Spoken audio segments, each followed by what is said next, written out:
I believe that they gave me a raw deal because this industry is a monster. It's the same monster that these Me Too trying to tell you about. But they hate the monster for how it eats, and I hate that monster for how it eats. But my God, man, it's the same monster. I was sickened. I was sickened by the standing ovation. I felt like Hollywood is just spineless, en masse. And it really felt like, oh, this is a really clear indication that we're not the cool club anymore. We're listening to Mike right now. Obviously, this is a really sad time right now, but we're celebrating his life. Your thoughts right now on the situation and the timing of this tragedy? Yeah, I mean, he just somebody that changed my life. You know what I'm saying? Somebody I'll always love and cherish. I would have to go and prep that hotel room, which consisted of baby oil, Astroglide, candles, incense, liquor, lights, tons of toiletries, drugs. The biggest entertainers in history had one thing in common: fear of the same man. And no, it wasn't because of his talent or fame. It was because of what he saw behind those velvet curtains, in rooms where cameras were never supposed to roll.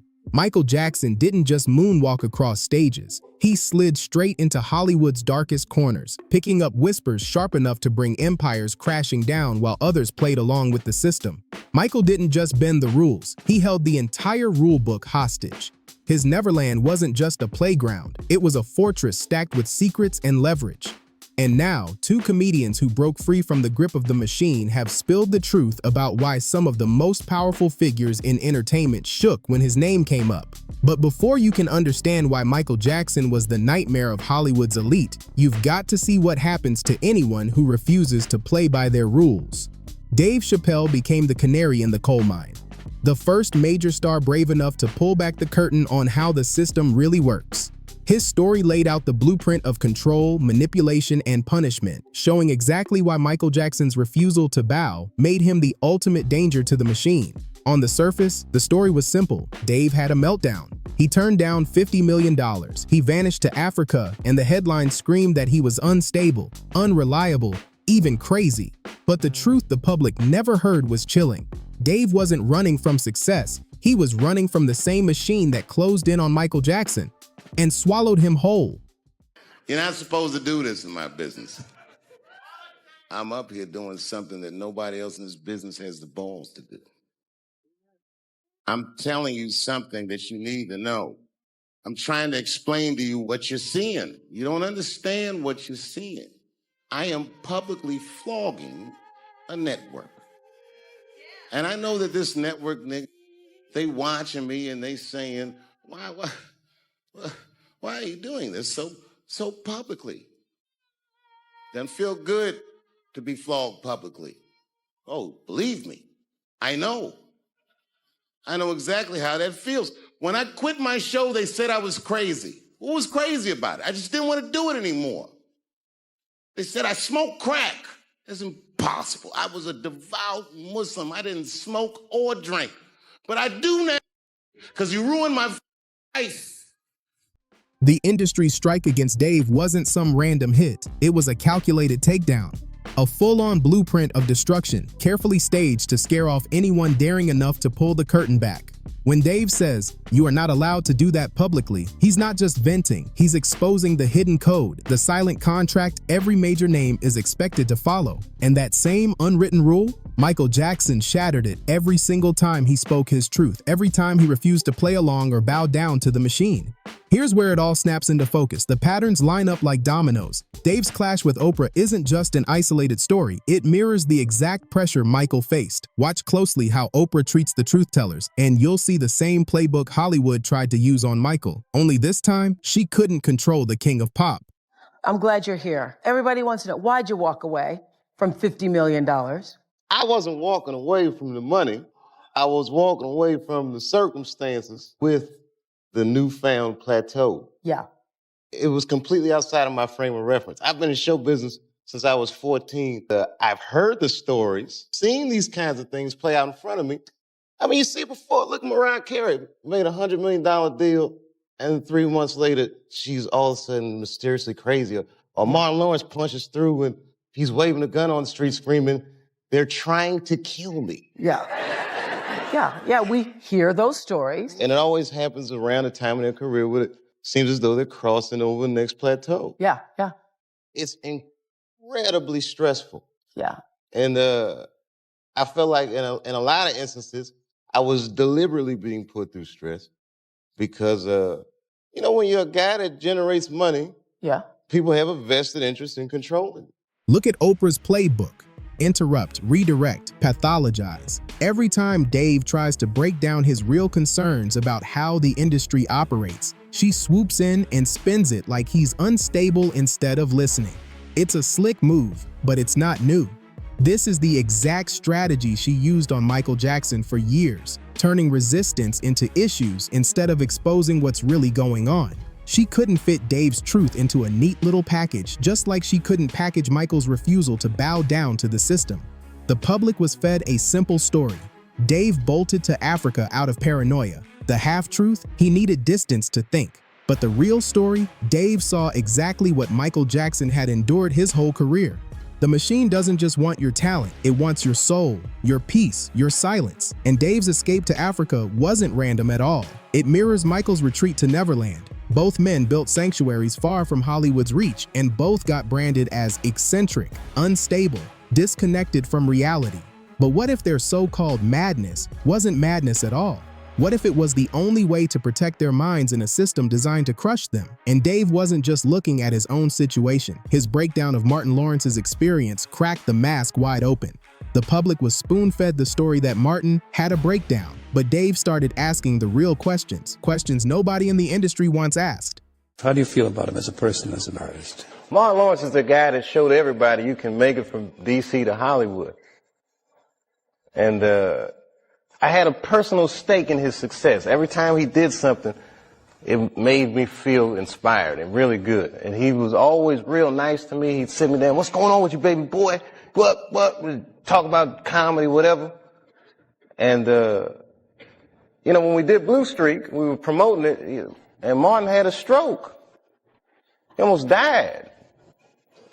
And then after that, I saw him, and I was like, "Oh my God, Martin, are you okay?" And he said, "I got the best sleep I ever got in my life." That's how tough he is. So let me ask you this. What is happening in Hollywood that a guy that tough will be on the street waving a gun, screaming, "They are trying to kill me"? Yeah. What's going on? Why is Dave Chappelle going to Africa? Why does Mariah Carey make a $100 million deal and take her clothes off on TRL? A weak person cannot get to sit here and talk to you. Ain't no weak people talking to you. So what is happening in Hollywood? Nobody knows. The worst thing to call somebody is crazy, is dismissive. I don't understand this person, so they're crazy. These people are not crazy. They're strong people. Maybe the environment is a little sick. Dave draws a straight line between Martin Lawrence's so-called breakdown and his refusal to cave under industry pressure. Martin, at his breaking point, waved a firearm and cried out that people were trying to delete him. And instantly, the label of mentally unstable was slapped on his name. But pause for a second. What if Martin wasn't spinning out? What if his so-called paranoia was actually raw awareness of something real? This is the same cycle Michael Jackson endured every single day of his career. Each time he spoke about the darker side of the industry, each time he refused their grip, the press painted him as eccentric, unstable, or dangerous, because it's easier for the public to digest a crazy star than to face the truth that Hollywood's biggest names live in constant fear of a system powerful enough to erase them at will. Dave Chappelle's story proves something explosive. Michael Jackson wasn't paranoid, he was prophetic. He saw the machine exactly as it was, and he spent decades sounding alarms through his music, his interviews, and his actions. The real tragedy? By the time people started paying attention, the machine had already silenced him forever. But Dave survived, and now he's the one telling the story. What he's revealing about the industry's hidden control explains why figures like Oprah and Diddy couldn't rest easy knowing what Michael had seen, documented, and might one day reveal. And while Dave was learning these brutal lessons the hard way, another powerful insider was quietly watching the same game unfold from behind the camera. Mel Gibson. After decades navigating Hollywood's snake pit, Gibson uncovered the unspoken social contract that shapes the entertainment world. His findings give us the missing piece to understanding why Michael Jackson's power and independence terrified the system. Most people still think Hollywood runs on talent, connections, and luck. That's the fairy tale. The real engine is far darker. Hollywood thrives on an unspoken agreement that shields the guilty while crushing the innocent, and Michael Jackson. He was the one man who refused to sign that deal. Ethos or somebody once said my problem was I didn't understand the social contract here. I now understand what that means. Yeah. Do you understand it? The social contract? Yeah. I think I do. Yeah. What is it for you? The social contract. You can't get mad. Mm-hmm. You can't get mad. You can't let it get you, because you have to make a deal with everyone else, and it's almost unspoken that you are going to be over at some point by people who you may have done something nice for. Mm. And it may happen that by circumstance, or even very purposefully, that you've over. But that shouldn't get in the way of you being able to sit down and have fun with them. Am I on the right track? Absolutely. You can't build a resentment about it. Mm. You have to still try and love those people. Yeah. Because that's the way they're thinking. Because it ain't personal. No, it's not personal. They don't really mean to hurt you. No. Not really. I don't quite understand. Well, I mean, there's a lot of motivations for why it happens. Yes, many. I mean, money will make you do stuff as well, won't it? I mean, Yes. one, them, us, Yes. you know. Yeah, well, Yeah. whoever. If there's many millions riding on a decision, it's hard to be philosophical. Yes. Yeah. Yeah, very, very hard. Very hard to be, you you have to choose what level of integrity you're coming in at. And Okay. and I've often felt it. I've sat there and I have felt the knife slipped firmly in between my shoulder blades and tried to have it shoved through the other side through my heart. And I've actually felt the whole thing and I've gone,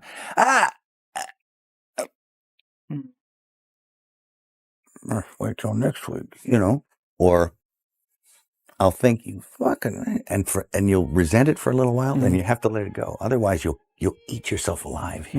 Mel Gibson blows open a truth the public never fully grasps. The entertainment industry isn't just a business. It's a battlefield where betrayal is currency and silence is survival. In this world, loyalty is disposable, and the price for speaking up can be your entire career. When Gibson talks about the social con of not being allowed to get angry when you're stabbed in the back, he's not being dramatic. He's exposing the psychological conditioning that keeps celebrities in check. This is the unspoken rule book no one talks about. You're trained to swallow the pain, smile through the lies, and accept the knife as part of the deal. But here's where Michael Jackson breaks the mold. While everyone else adapted to betrayal, Michael documented it. While others built cockroach-level resilience just to survive, Michael clung to his principles like armor. The machine couldn't break him mentally, so it turned to destroying him publicly. This is why so many celebrities stayed silent for decades. It wasn't only fear, it was programming. You're taught from day one that betrayal is business, that predators are power players, and that speaking out is the fastest route to being deleted from the industry altogether. Dave Chappelle's clash with the dress conspiracy is the perfect example of how this mental conditioning works in real time, showing exactly how the system tests, pressures, and breaks anyone who dares resist. I mean, I'm a conspiracy theorist to a degree. Like when I connect dots that maybe shouldn't be connected, I don't know. But certain dots, like when I see that they put every black man in the movies in a dress at some point in their career, I'll be connecting them down like, wow, all these brothers gotta wear a dress. That's happened to me. I'm doing a movie with Martin. Yeah. The movie's going good. So I walk in the trailer. I'm like, man, this must be the wrong trailer because there's a dress in here. They come in. The writer comes in. I think he's the writer. He's like, Dave, listen, we got this hilarious scene where Martin's sneaking out of jail. So he disguises you as a dude. And he put this dress on. And what? No, I'm not doing that. I don't feel comfortable with that. That should have been in the discussion. What? You don't feel comfortable with it? I mean, it's a hilarious bit. All the greats have done it.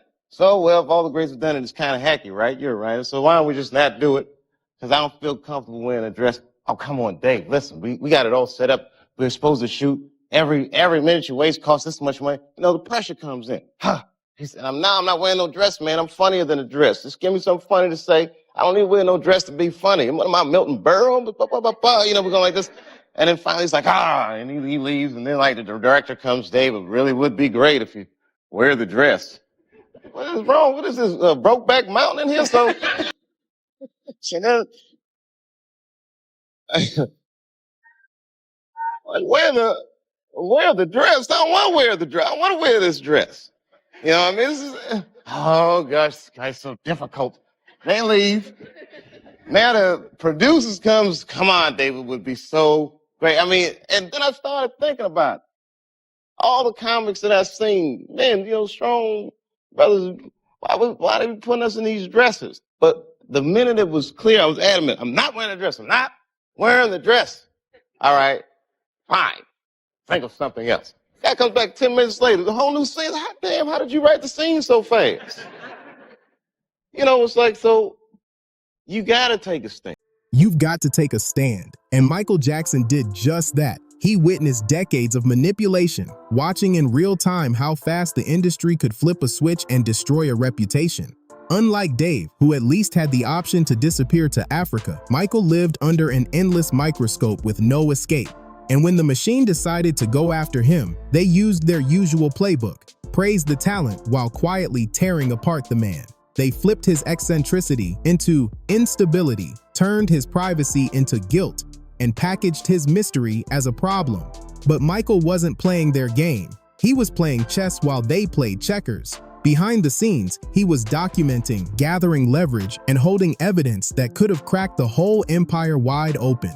His moral compass simply couldn't sign the contract of silence and betrayal. That's exactly why figures like Oprah and Diddy felt threatened inside a system built on mutual corruption and guaranteed silence. Michael Jackson became the ultimate wild card, a global figure with influence, secrets, and nothing left to lose. Oprah Winfrey built her entire empire on one dominant skill: narrative control. She chooses who earns sympathy, who gets redemption, and who gets crushed under the weight of public opinion. But Michael Jackson, he was the one star she could never fully control, and her treatment of him exposes a disturbing pattern the public has barely begun to recognize. But for me, this moment transcends Michael Jackson.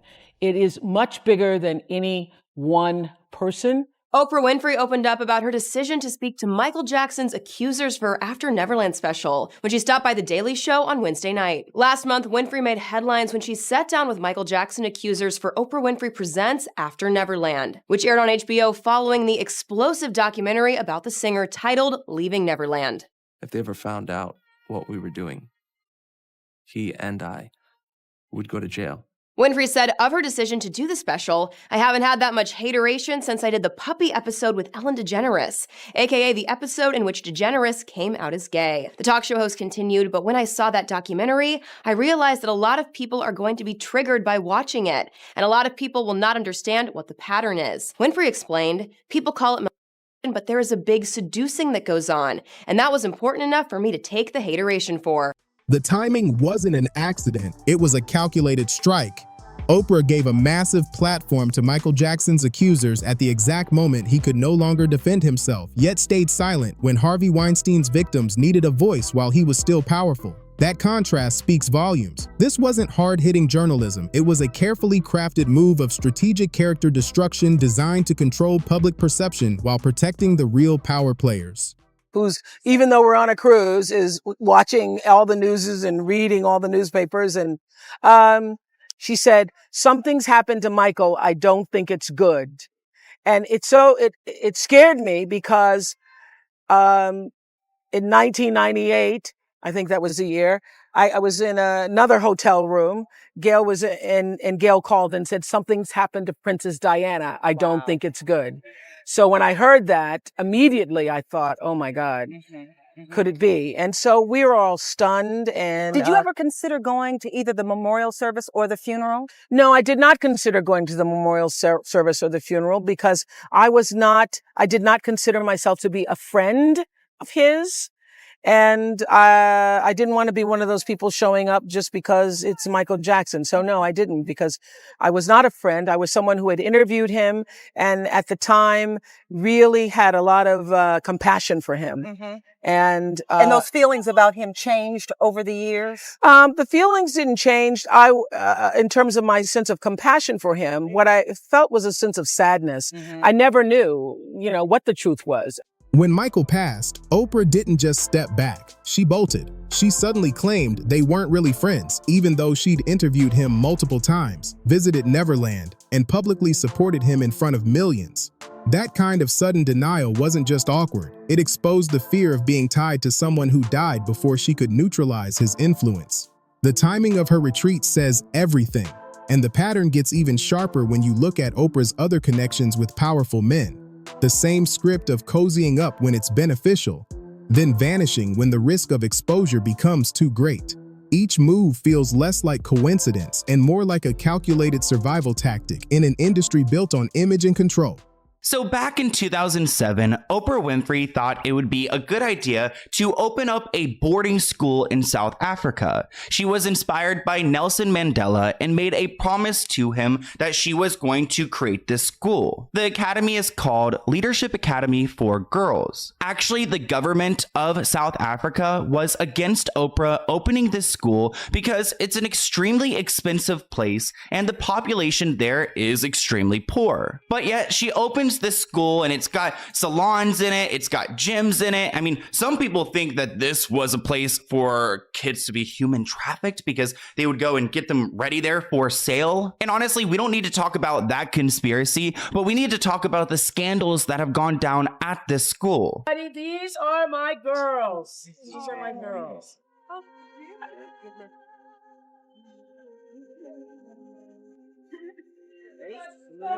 Oprah, look out there. Great.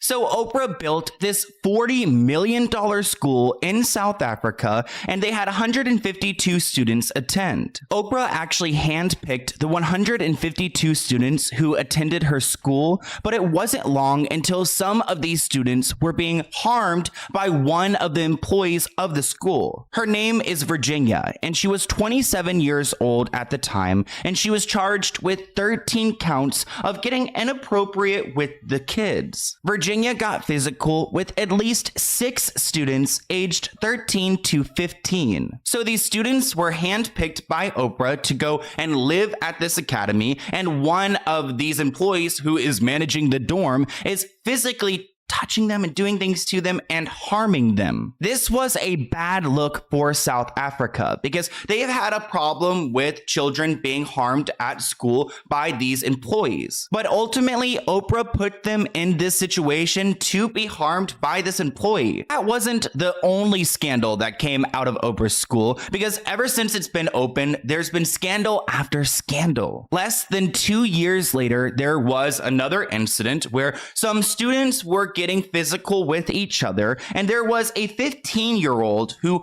urged to these victims to keep everything on the down low and not to tell their parents or investigators what happened. So 7 students were suspended from the school, and these girls were alleged to have been intimidating others into partaking in inappropriate behaviors. A letter sent to one of the suspended girls' parents reportedly read, "You have been found guilty of physical contact of a intimate nature with another person on campus, harassment, bullying of other girls on campus, and of being dishonest by not telling investigators the whole truth." So I don't understand why Oprah just went to this school like less than a year ago to fix things, yet this is still going on. I mean, how does this 15-year-old get away with preying on their schoolmates and coercing them into lying to officials about it?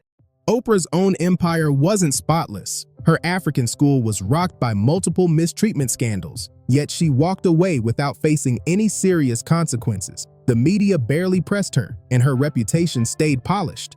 Now compare that to how she treated Michael Jackson, one unproven allegation, and she turned it into a full-blown spectacle with interviews and documentaries. The double standard couldn't be clearer. Protect your own image at all costs, but amplify destruction when it suits the narrative. So when some people think Oprah Winfrey, they think Harvey Weinstein because they have been linked together so often. First off, Oprah and Harvey have been friends for over 2 decades. A lot of people use the argument that she didn't know about what he was doing, but that's impossible because everyone's known about Harvey Weinstein's reputation ever since the 90s. If you guys don't know who Harvey Weinstein is, he is a major film producer who is pretty much the face of the Me Too movement because he was called out by a bunch of different actresses who he violated. When he was getting canceled and exposed for everything that he has done, Oprah allegedly called him and offered her support. Even though Oprah's team denies this, I believe it because Oprah has been close with Harvey and she has showed him some sympathy over time. Even though he is a disgusting man and he deserves to rot in jail. But I don't understand why Oprah wants to be best friends with someone like Harvey Weinstein. They had a very warm friendship, and the photos show. Some people actually believe that Oprah convinced some actresses to hook up with Harvey Weinstein. And actually, Rose McGowan tweeted out, "I'm glad more people are seeing the ugly truth of Oprah. I wish she were real, but she isn't." For years, Oprah shielded Harvey Weinstein, publicly praising him as a wonderful father, even as rumors swirled around him. Only when his empire started to collapse and his downfall was unavoidable did she finally cut ties. That's not loyalty, that's survival strategy, the art of narrative control she's mastered better than anyone in the business. But while Oprah was busy polishing her image, another star was waking up to the very same truths Michael Jackson had carried for decades: Jim Carrey. Unlike Dave Chappelle, who escaped the machine early, Jim played the Hollywood game for years, smiling through the roles, the press, and the pressure before finally realizing what he was up against. His late awakening shows how deep the machine runs and why Michael's fight was so different. He saw it from the start. I was sickened. I was sickened by the standing ovation. I felt like Hollywood is just spineless, en masse. And it really felt like, oh, this is a really clear indication that we're not the cool club anymore. Jim Carrey weighing in on Will Smith's Oscar controversy during a new interview with Gayle King for CBS Mornings. They asked Chris, do you want to file charges? And Chris apparently said no, he did not. He doesn't want the hassle. I'd announced this morning that I was suing Will for $200 million because that video is going to be there forever. Jim Carrey's disgust with Hollywood's spinelessness hits the same nerve Michael Jackson felt for years, watching the industry shield predators while tearing down the people brave enough to speak the truth. His words echo Michael's frustration with a system that rewards silence and punishes resistance. The Will Smith incident was just the newest reminder. When the cameras rolled, most celebrities dropped their moral compass and played along, protecting the machine instead of calling it out. That kind of staged loyalty shows exactly how far people will go to keep the system intact, even if it means betraying their own principles.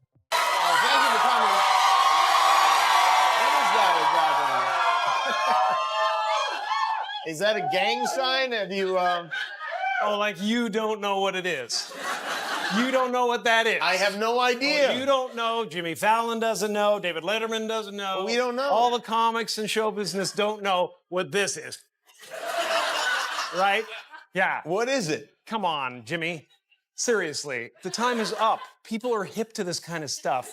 I'm here tonight to blow the lid off it, to be the whistleblower. I'm sick and tired of the secrets and the lies. It is the secret symbol of the Illuminati, and you're a part of it, and it is the all-mocking tongue. Oh, I like it. When Jim flat out says everyone knows about it, he's confirming exactly what Michael Jackson tried to warn the world about. The industry's corruption isn't some hidden secret. It's right there in the open, baked into the system, treated as normal. Everyone sees it, everyone participates, and everyone stays silent while pretending it's just business as usual. That silence isn't ignorance, it's survival, and it proves Michael wasn't imagining things. He was exposing a reality most are too scared to admit. They were celebrity-driven parties. I happened to come in at a time where he was throwing his 50th birthday party, and they spent millions of dollars building this outside structure in his backyard in Los Angeles. I couldn't believe, like, wow, I'm a part of this now. Like, it was so again, exquisite. It was this huge. But the gloss quickly wore off as his tasks became more sinister. Phil was not only ordered to source a constant supply of drugs for Diddy, he was then forced to carry them around the country. So we had a laundry list of items that needed to be with us at all times. You know, we'd have their marijuana joints on us. We would have the mushrooms on us. We had a kind of a Diddy pack is what they would call it. And we would keep a satchel on us. And that's what we would have in that satchel. Always on call, Phil witnessed many things he now wishes he hadn't. He says he worked on the periphery of Diddy's now infamous parties known as freak-offs, although he knew them by another name. They were referred to me as Wild King Nights. And what a Wild King Night was when him and a guest would go to a hotel room or be at his home, his bedroom, and they would have intimate gatherings. I would have to go and prep that hotel room, which consisted of baby oil, Astroglide, candles, incense, liquor, lights, tons of toiletries, drugs. Phil wasn't in the room for the parties, but he didn't have to be. He knew exactly what went on behind closed doors because one of his jobs was deleting the very incriminating videos of the Wild King Nights from his boss's iPhones and iPads. I thought he was this clean businessman who rise to the top because he was such a powerful and, smart, educated man. I had no idea that he had this other side to him. And when I started to get exposed to his lifestyle, I started to really realize, this guy has an addiction. It's not just, once every few weeks. It's every day, every hour. This is what Michael saw with his own eyes: the preparation, the employee participation, the institutional backing that made mistreatment feel like standard business. He didn't just suspect corruption, he watched it unfold at the highest levels, right in front of him. The pattern is too sharp to ignore. Dave Chappelle escaped to Africa. Jim Carrey backed away from the spotlight. Mel Gibson cracked open the social contract. But Michael, he made the boldest move of them all. Instead of running, he stayed. And while others played the game or fled the machine, Michael was quietly collecting receipts. The king of pop became the industry's most dangerous threat, not because of his fame, but because he turned Neverland into more than a retreat. It became a fortress, an intelligence hub, a vault of information that documented Hollywood's darkest dealings. Every party he attended, every whispered confession, every private exchange, Michael wasn't just present. He was building a case powerful enough to rattle the empire from its foundation. And that leaves us staring at two burning questions. If Michael's evidence still exists, who's holding it now? And is there someone else out there, another insider quietly stacking up proof, waiting for the perfect moment to drop what Michael never got the chance to? Because if history shows us anything, it's this: truth has a way of clawing its way into the light, no matter how deep the machine tries to bury it.